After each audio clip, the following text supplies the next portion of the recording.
இப்போ ரீசெண்டா வந்த குட் பேட் அக்லி மூவில இருக்க ஏகே த டைகர் அப்படின்ற சாங்கை நீங்க ஆல்ரெடி பார்த்துருந்துருப்பீங்க. அந்த சாங்ல அந்த ஏகேவோட இன்ட்ரோ வந்து பார்த்தீங்கன்னா வேற லெவல்ல இருந்திருக்கும். அதே இன்ட்ரோவை நாம எடிட் பண்ற அலைட் மோஷன்ல நான் நமக்கு ஏத்த ஸ்டைல்ல அதே மாதிரியே மேக் பண்ணியிருக்கேன். ஸோ ஃபர்ஸ்ட் நீங்க அந்த ப்ரிவியூவை பார்த்துட்டு வாங்க.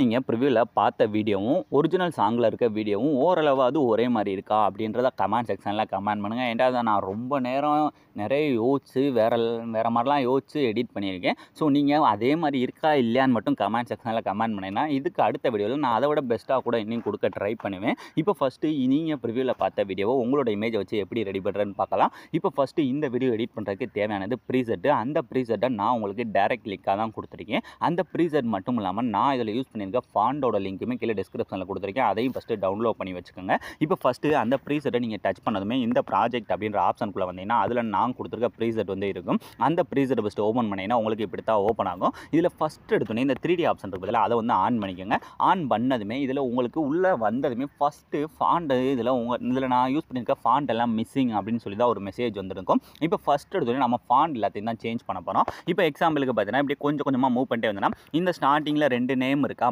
இதில் நான் என்னோட நேமை டைப் பண்ணியிருக்கேன். இங்கிட்டு பாதி நேம் இங்கிட்டு பாதி நேம்ண்டு இதே மாதிரி நீங்களும் உங்களோட நேமை பாதி பாதியாக டைப் பண்ணணும். இப்போ ஃபஸ்ட்டு ஒரு டெக்ஸ்ட்டை டச் பண்ணிவிட்டு இந்த கீழே இருக்க எடிட் டெக்ஸ்ட் போயிட்டு இதில் ஃபஸ்ட்டு உங்களோட நேமோட பாதி லெட்டர், இப்போ உங்கள்கிட்ட நேமு ஒரு 6 லெட்டர் இருந்தால் இந்த சைடு 3 இந்த சைடு 3 கூட டைப் பண்ணிக்கலாம். நீங்கள் இதில் கேபிட்டல் லெட்டரில் டைப் பண்ணிவிட்டு இப்போ ஃபாண்டை ஃபஸ்ட்டு சேஞ்ச் பண்ணணும். இப்போ கீழே டிஸ்கிரிப்ஷனில் நான் ஃபாண்ட் கொடுத்துருக்கேன் பார்த்தீங்களா, அதை நீங்கள் டச் பண்ணிங்கன்னா நமக்கு இந்த ஃபாண்ட் வந்து இந்த மாதிரி தான் குரோம் ப்ரௌசரில் ஓப்பன் ஆகும். இப்போ இந்த மேலே டவுன்லோட் இருக்கா, ஜஸ்ட் அதை கொடுத்தாலே போதும் ஆட்டோமேட்டிக்காக அந்த ஃபாண்ட் வந்து நமக்கு டவுன்லோட் ஆக ஆரம்பிச்சிடும். நான் உங்களுக்கு எல்லாமே ஈஸியாக இருக்கிறதுக்காக டைரக்ட் லிங்காக தான் கொடுத்துருக்கேன். இப்போ நமக்கு டவுன்லோட் ஆகிடுச்சா, டவுன்லோட் ஆனதுக்கப்புறம் இப்போ அப்படியே ஆப் ஓப்பன் பண்ணுங்கள். ஆப் ஓப்பன் பண்ணிட்டு இதில் எப்படி அந்த ஃபாண்டை கொண்டுட்டு வரேன்னா இப்போ இந்த ஃபாண்ட் பக்கத்தில் இருக்க ஆரோ மார்க்கை டச் பண்ணி இந்த கீழே இருக்க வியூ ஆல் ஃபாண்ட் அப்படின்ற டச் பண்ணுங்கள். டச் பண்ணி முடிச்ச அப்புறம் இப்போ சைடில் இருக்க 3 டாட்டை டச் பண்ணி கீழே பார்த்தீங்கன்னா இன்புட் ஃபாண்ட் அப்படின்ற ஆப்ஷன் இருக்கும். ஜஸ்ட் அதை டச் பண்ணுங்கள். டச் பண்ணி இந்த மாதிரி தான் நம்மளோட ஃபைல் மேனேஜர் ஓப்பன் ஆகும். இதில் நீங்கள் என்ன பண்ணுறீங்கன்னா இந்த டவுன்லோட் அப்படின்ற ஃபோல்டருக்குள்ளே போனால் அதில் நாம டவுன்லோட் பண்ண அந்த ஃபாண்ட் இருக்கும். அதை லாங் ப்ரெஸ் பண்ணி செலக்ட் பண்ணிட்டு இந்த மேலே செலக்ட் அப்படின்ற கொடுத்தாலே போதும் அந்த ஃபாண்ட் வந்து நமக்கு இந்த இடத்துல ஆட் ஆயிடும். இப்போ அந்த ஃபாண்ட் மேலே ஒன் டைம் டச் பண்ணாலே போதும் ஆட்டோமேட்டிக்காக சேஞ்ச் ஆயிடும். இதே மாதிரி சேஞ்ச் பண்ணி முடிச்சுட்டு அடுத்து இந்த சைடில் பாதி நேமை டைப் பண்ணி இதுலேயும் வந்து ஃபாண்டை சேஞ்ச் பண்ணிக்கோங்க. இந்த மாதிரி சேஞ்ச் பண்ணி முடிச்சதுக்கப்புறம் அப்படியே கொஞ்சம் கொஞ்சமாக மூவ் பண்ணி வந்தோன்னா நான் எங்கெங்கெல்லாம் இந்த மாதிரி டெக்ஸ்ட் கொடுத்துருக்கணும், இந்த மாதிரி இந்த கீழே எல்லாம் டெக்ஸ்ட் கொடுத்துருப்பேன். இந்த சைடில் இருக்க டெக்ஸ்ட் எல்லாத்துலேயுமே ஃபஸ்ட்டு ஃபாண்டை வந்து சேஞ்ச் பண்ணிக்கோங்க. இப்போ நீங்கள் ஃபாண்ட் எல்லாமே கரெக்டாக சேஞ்ச் பண்ணி முடிச்சதுக்கப்புறம் இதுக்கடுத்து இதில் நாம் வந்து நம்மளோட இமேஜ், அதாவது நீங்கள் எடிட் பண்ண போகிற இமேஜ், அந்த இமேஜ் பார்த்தீங்கன்னா ஃபுல் ஸ்க்ரீனில் இருக்கணும். அதாவது கால் வர இருக்க மாதிரி இமேஜாக பார்த்துக்குங்க. அந்த இமேஜை ஃபஸ்ட்டு பேக்ரவுண்டில் ரிமூவ் பண்ணி கட் பண்ணி எடுக்கணும். அதை நீங்கள் எப்படி லைவாக பண்ணுறது நான் சொல்லிக் கொடுக்க போகிறேன். ஸோ அதையும் ஹச்டி குவாட்டில் எப்படி கட் பண்ணுறேன்னா அதுக்கு நாம் யூஸ் பண்ண போகிற ஆப் பார்த்தீங்கன்னா இந்த ஃபோட்டோ ரூம் அப்படின்ற இந்த ஆப் தான். இந்த ஆப் வந்து நமக்கு ப்ளே ஸ்டோர்லேயே அவைலபிளாக இருக்குது. அதை ஃபஸ்ட்டு நீங்கள் டவுன்லோட் பண்ணி ஓப்பன் பண்ணிக்கோங்க. இப்போ நீங்கள் அந்த ஆப்பை ஓப்பன் பண்ணதுமே இதோட இன்டர்ஃபேஸ் வந்து இப்படி தான் நமக்கு ஓப்பன் ஆகும். இதில் உங்களுக்கு எந்த விதமான பேமெண்ட் எதுவுமே கேட்க போகிறதில்ல, எல்லாமே ஃப்ரீயாகவே யூஸ் பண்ணிக்கலாம்.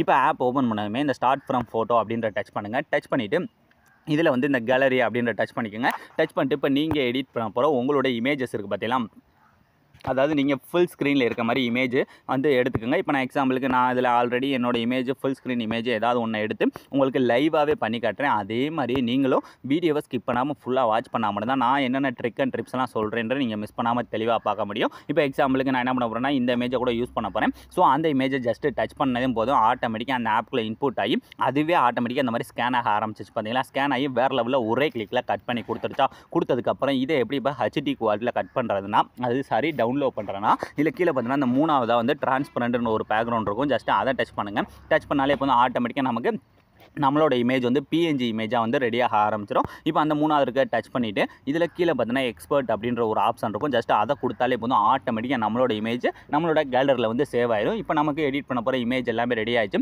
இதை அந்த வீடியோவில் எப்படி யூஸ் பண்ணுறதுன்னு பார்க்கலாம். இப்போ அதுக்கு அப்படியே பேக் வந்துட்டு இப்போ நீங்கள் எடிட் பண்ணுற அந்த ப்ரீசர் ஃபஸ்ட்டு ஓப்பன் பண்ணிவிட்டு இதில் கரெக்டாக அந்த வீடியோட ஸ்டார்டிங் வந்துருங்க. ஸ்டார்டிங் வந்துட்டு கீழே ப்ளஸ் ஐக்கான டச் பண்ணி இந்த மீடியாவை டச் பண்ணிட்டு இப்போ நாம கட் பண்ணி வச்சிருக்க இமேஜை ஃபஸ்ட்டு இந்த இடத்துல ஆட் பண்ணிக்கிட்டு இதை ஃபஸ்ட்டு வீடியோட லாஸ்ட் வர போயிட்டு இந்த மாதிரி இழுத்துக்குங்க. இழுத்ததுக்கப்புறம் வரும். இப்போ இந்த லாஸ்ட்டில் வச்சு தான் நம்ம அந்த இமேஜை செட் பண்ண போகிறோம். ஸோ லாஸ்ட்டில் வச்சுட்டு இந்த மூவ் அண்ட் ட்ரான்ஸ்ஃபார்ம் போய் இப்போ நம்மளோட இமேஜ் கொஞ்சம் ரொட்டேட் ஆயிருக்கா, அதை வந்து நேரம் ஆக்கணும். அதுக்கு இந்த 2வது இருக்க ஆப்ஷனை டச் பண்ணி இது வந்து 10ல் இருக்கா, இதை கரெக்டாக வந்து 0ல் செட் பண்ணுங்கள். செட் பண்ணால் சென்டரில் வந்துடும். இப்போ இதோட சைஸை கொஞ்சம் மட்டும் இந்த மாதிரி அந்த 3வது ஆப்ஷனை டச் பண்ணி அந்த கீழே பார்த்தீங்கன்னா ஷேடோ இருக்குது பார்த்தீங்கன்னா, அதுக்கு நேரம் கொண்டு வந்து இந்த மாதிரி செட் பண்ணுங்கள். ஸோ அப்போ தான் அந்த 2 இமேஜும் ஒரிஜினலாக நமக்கு செட் ஆகிற மாதிரி இருக்கும். ஸோ இப்போ பார்த்தீங்கன்னா நமக்கு கரெக்டாக பர்ஃபெக்டாக செட் ஆயிடுச்சா. செட் ஆனதுக்கப்புறம் இப்போ ஸ்டார்டிங்கில் அப்படியே கொஞ்சம் கொஞ்சமாக மூவ் பண்ணிட்டே வாங்க. மூவ் பண்ணிட்டே வந்தோன்னா இந்த மாதிரி நமக்கு கரெக்டாக அந்தந்த இடத்துல எல்லா எஃபெக்ட்டுமே கரெக்டாக இருக்கான்னு பார்த்துக்கங்க. எல்லாத்தான் இருக்குது. ஸோ இப்போ இதை அப்படியே லாங் ப்ரெஸ் பண்ணி அப்படியே கீழே மூவ் பண்ணிட்டே வாங்க. மூவ் பண்ணிட்டே வந்தால் இந்த 2 டோர் எஃபெக்ட் இருக்கும் இந்த கேமராவுக்கு கீழே, அதுக்கு கீழே கொண்டு வந்து இந்த மாதிரி செட் பண்ணிங்கன்னா அந்த டோர் ஓப்பன் ஆகி நம்மளோட இமேஜ் வர மாதிரி வேறு லெவலில் செட் ஆகிடும். இப்போ செட் ஆனதுக்கப்புறம் இதுக்கடுத்து கொஞ்சம் அப்படியே மூவ் பண்ணிட்டே வந்தோன்னா சென்டரில் ஒரு சின்னதாக டபுள் பீட் மார்க் வச்சு இந்த இடத்துல அந்த லயன் எஃபெக்ட் வந்து ஆட் பண்ணியிருப்பேன். இந்த லயனை மட்டும் கரெக்டாக கொண்டு போய் உங்களோட ஃபேஸில் செட் பண்ணணும். ஸோ அதுக்கு அந்த இமேஜை டச் பண்ணி அந்த மூவ் அண்ட் ட்ரான்ஸ்ஃபார்ம் போயிட்டு இதை கரெக்டாக உங்களோட ஃபேஸில் வந்து செட் பண்ணி அதோட சைஸ் உங்களுக்கு தேவையான அளவு கம்மி பண்ணாலே போதும். நீங்கள் ப்ரிவியூவில் பார்த்த மாதிரி அந்த லைன் எஃபெக்ட், இந்த எஃபெக்ட்லாம் அந்த ஒரிஜினல் சாங்லேயே நமக்கு இருக்கும். ஸோ அதே மாதிரியே நானே என்னால் முடிஞ்ச வரைக்கும் எல்லாத்தையுமே அந்த அதில் யூஸ் பண்ணிக்க ஃபாண்டு, பேக்ரவுண்டு, அந்த லைன் எஃபெக்ட் எல்லாமே அதே மாதிரியே மேக் பண்ணியிருக்கேன். இந்த வீடியோ உங்களுக்கு பிடிச்சிருக்கா இல்லையான்ற மட்டும் கமெண்ட் செக்ஷனில் கமெண்ட் பண்ணிடுங்க. இப்போ பார்த்தோன்னா ஈஸியாக நமக்கு எல்லாமே பர்ஃபெக்டாக மேக் பண்ணி முடிச்சாச்சு. இதுக்கு அடுத்து இதில் நீங்கள் எந்த விதமான சேஞ்சஸுமே பண்ண போகிறதில்ல. ஸோ இப்போ இந்த வீடியோ நீங்கள் அப்படியே ஃபஸ்ட்லேருந்து ப்ளே பண்ணி பாருங்கள். நீங்கள் ப்ரிவியூவில் பார்த்த மாதிரியான ஒரு வேறு லெவலான ட்ரெண்டிங்கான ஸ்டேட்டஸை உங்களோட இமேஜை யூஸ் பண்ணி நீங்களே ரொம்ப ரொம்ப ஈஸியான ஸ்டெப்பில் மேக் பண்ணியிருப்பீங்க. ஸோ அலாம் இந்த வீடியோ முடிஞ்சு. ஸோ இந்த வீடியோ உங்களுக்கு பிடிச்சிருந்தா மறக்காமல் ஒரே ஒரு லைக் பண்ணிடுங்க. ஸோ தேங்க்ஸ் ஃபார் வாட்சிங்.